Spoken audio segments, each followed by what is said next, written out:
让他跟大家分享。首先感谢这个产品啊，因为其实我对产品的一方面呢，我不大喜欢吃这种保健品，我只是看西医和中医。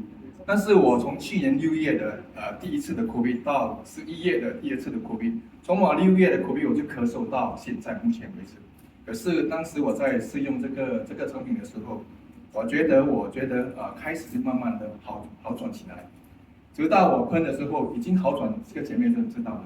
好转的时候啊，2天前呢，我又在咳得很厉害，所以我的妻子就问了：“今天你能来吗？”我说：“不要紧，我还在喷。”昨天我喷，晚上睡的时候喷10下之后，我整个晚上一声都没有咳，直到现在我站在这边到现在都没有咳一声。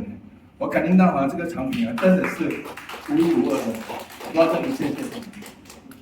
那个咳嗽是，请问一下，是疫苗造成的副作用吗？对，这个是我从开始打疫苗的时候到现在，我就感觉到我的身体体内已经有出现了问题。